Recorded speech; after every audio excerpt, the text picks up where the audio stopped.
Hey, what is it about long hitters that makes them be able to get such a high club head speed?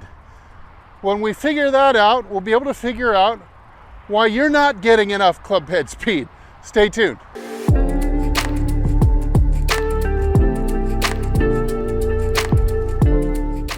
Hey, this is Steve with HitItLonger.com. I continue on my journey to hit the ball longer and straighter than I ever have before. I hope to help you get there too. So guys out on the long drive tour, there's several of them that are now eclipsing easily the 150 mile an hour barrier. In fact, maybe the fastest of them all, Kyle Berkshire, he's closing in on breaking the 160 mile an hour club head speed barrier. That's insane, right? But furthermore, you also now have LPGA stars that are swinging easily 110 miles per hour or more, nearly as fast as some of the shorter hitting guys on the PGA Tour. But the way they create speed may surprise you. So let's look at a couple of stats. You take a Kyle Berkshire who's swinging in the upper 150s, and you get him down to about this point right here. Right about here, when this handle in his left hand reaches about right about the hip. Well, that is when his left arm or his left hand, wrist, are moving as fast as they're going to move. They've reached their peak speed. But you'll be shocked if he is swinging at that high speed, what would you think his wrist is moving at, his hand, not including his hand action, but just how fast do you think this forearm segment reaches at his high speed? Well, pause the video and I want you to put it down in the comments, a guess on what you think this segment is doing, how fast it's going. Well, you're going to be shocked when you understand and you learn that that segment, that point right there, is only traveling 26 miles per hour. It's pretty astounding. I bet you guessed a lot higher. So 26 miles an hour. Let's now look at an LPGA fast swing, let's say 110 miles per hour. And again, the peak speed is going to come right about here. Right about there is going to be the peak speed, just off the hip.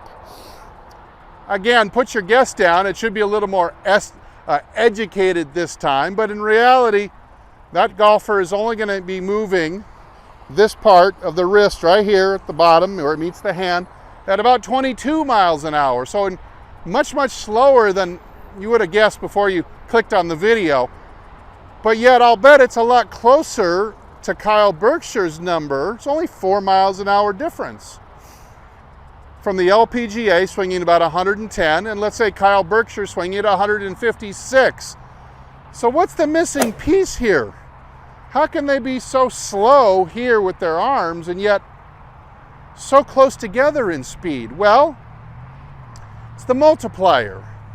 It's the multiplier of the independent hand action, snapping that club around its full range of motion without impedance. As Mike Austin, my mentor, always used to say, it's in the Hans, man. It's in the Hans.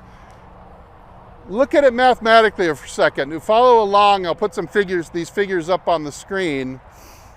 If you took 22 miles an hour and you multiply it by 5, so you get a factor of 5, that gives you 110 miles an hour. Very interesting. If you take Kyle Berkshire's 26 miles an hour and you multiply it by 6, you get 156 miles an hour. So it's that multiplication. The arm gets sped up by turning the torso, and of course there is some arm pull. Even though I don't want you to consciously pull with the arms, in reality there is a little bit of lats and the right pec actually pulling the arm into the shot. There's no denying that. That is the truth.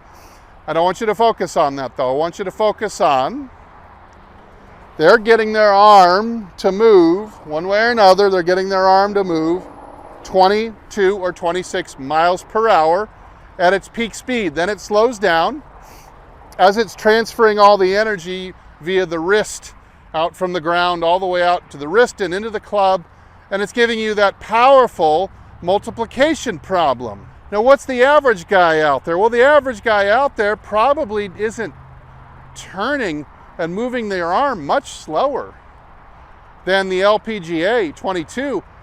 Let's say that you're 20 miles an hour with your peak arm speed or your peak hand speed. If you put a marker right here on the back of my hand and you measure that. But you can see if you only had a ×4, you'd only be able to swing 80 miles an hour. If you had a ×4.5, 90 miles an hour. And if you had a ×5, you're up to 100 miles an hour. And 100 miles an hour, your best drive should make it out there around 280. As opposed to only 80 miles an hour, your best drive's only going to make it out there at around 210. It's a huge difference.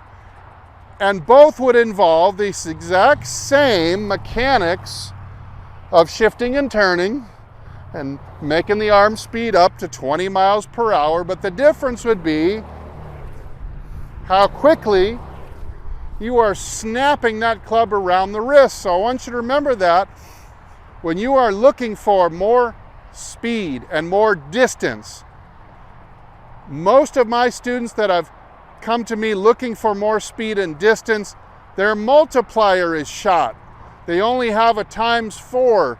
They might be moving through it plenty good enough to get a high amount of club head speed that they need.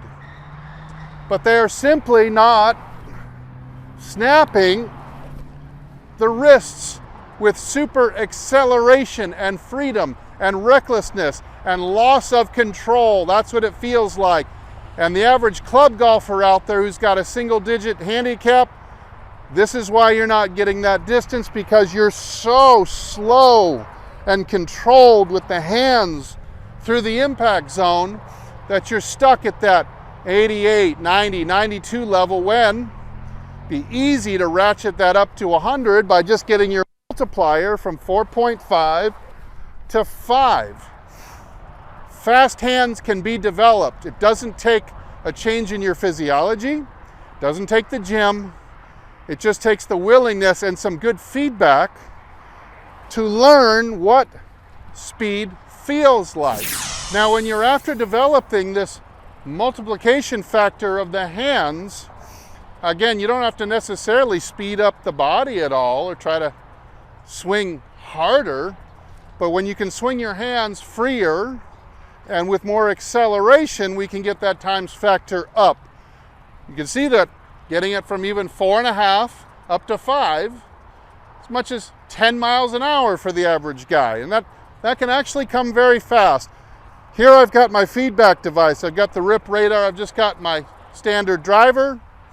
I want to show you the difference between really slow, stiff hands, kind of what the club player does, which is kind of controlled hands, and free hands. So I'm going to try to swing about the same rotational speed and roughly the same level of effort, but with 3 different hand speeds in here. So first, we'll go with the really restricted hand action like you might see in a higher handicap golfer.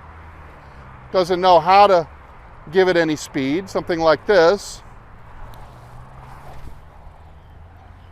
Okay, that's 79 miles an hour. So keep in mind, I'm going to try to swing the same length, the same effort, the same amount of speed of my turn.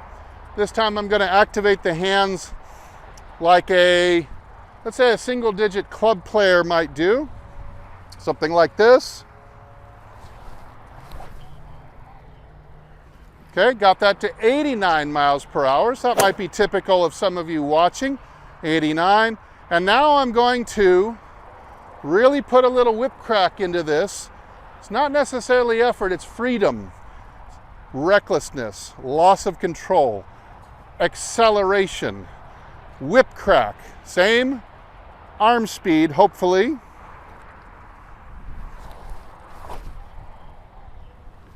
And there I'm up to 99 miles per hour. So roughly the same hand speed or arm speed into that ball, cracking the whip. I was able to go from, let's say that was 20 miles an hour, I was able to go from a ×4 to a ×4.5 to a ×5 multiplier. Probably unrealistic that we'll ever be able to get up to a ×6 like Kyle Berkshire would do. I'd be able to take that same swing I just made and measure 120 miles an hour. Well, that would be some feat. That would be reserved for somebody like a Fred Couples. Now you know how he was able to swing 120 miles an hour without looking like he's moving very fast, because he's got that super elite ×6 multiplier going for him. So you want to raise that club head speed, get yourself a feedback device and practice speeding up the hands by loosening them and starting to learn how to accelerate them freely. And over some time, it'll work its way into your golf swing and you'll start hitting it much, much farther. Hey, I hope this video gets you towards your goal of hitting it longer and straighter. Thanks so much for watching. I'm Steve, and as usual, I'll either see you in the next video or I'll see you longer and straighter down the fairway. Everybody take good care.